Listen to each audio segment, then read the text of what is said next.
Mortality event. Somewhere a banker is opening accounts in your name. Without your knowing, the accounts don't have the necessary balance to avoid fees, so they begin to accrue a negative sum. They give in to the urge to beach themselves.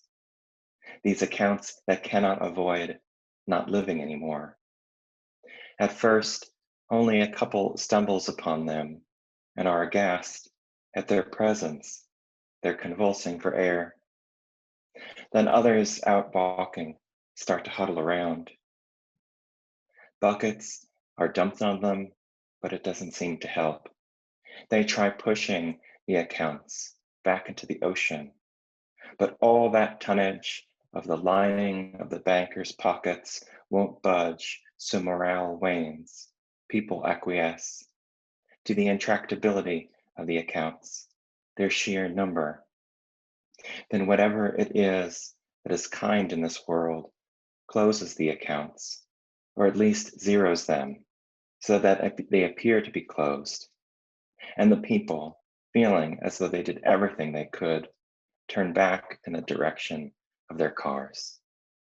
I think the creature conserve community would be definitely interested in this poem, Mortality Event. It was written in 2017 after it was reported that the International Financial Services Corporation, Wells Fargo, was fraudulently taking out accounts, bank accounts on behalf of their clients without their knowledge, in part so that they could charge their clients extraneous fees. However, in the poem, the bank accounts have a kind of sentience and they beach themselves like whales. And this is where they take on a kind of metaphoric element to them. People try to help the accounts in the same way they would a stranded whale. They pour buckets of water on them, they try pushing them back, but there isn't much to be done, and the people move on. As a writer, I'm interested in finding connections and illuminating them in interesting ways. I do think that there is a connection between economic systems that we have in place and what is and isn't done to conserve animals and ecosystems.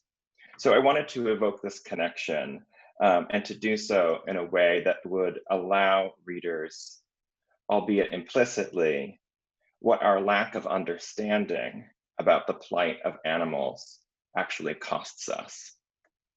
It's important to me to get involved in animal conservation, in part because I think that a poem or a story can push back against this perceived difference that is in place in our society, difference between the human and so-called non-human worlds, between the natural world and the human one.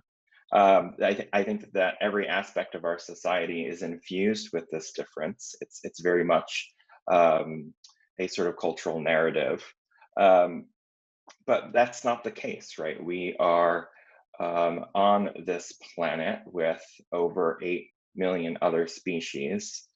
And so I do think that I do feel called as a writer to help readers understand that human beings are enmeshed within an interconnected web of life forms and creatures on this planet. And I think that a poem or a story can help us grapple with that and understand that.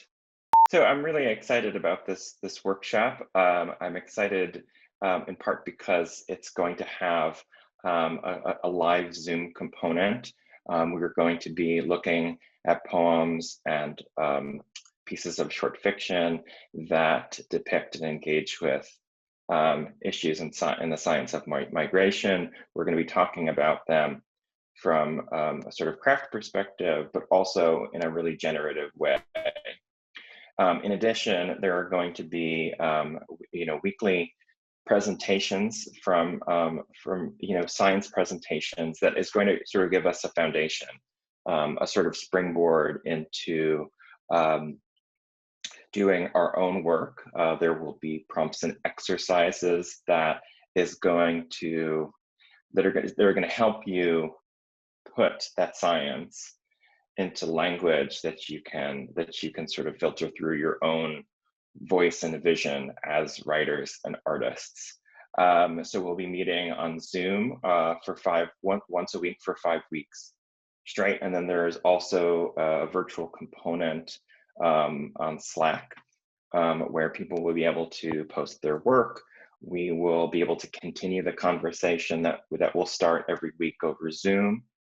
And so it'll sort of carry through from the Zoom meeting. We'll have that conversation over Slack up until the next Zoom meeting, where we'll start with a new conversation and start with new writing prompts. I'm really excited about this because it'll be my first experience with sort of fusing a creative writing workshop and a workshop with a scientist, integrating scientific texts.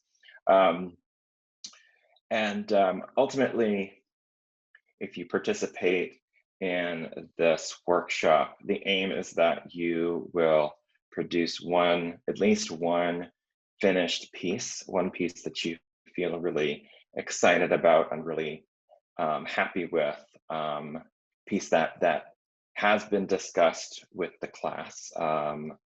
Students will be able to present their work to the class, and we'll have conversations about them. And so that finished piece will be will sort of give you a springboard into continuing to do this work, after the workshop is over.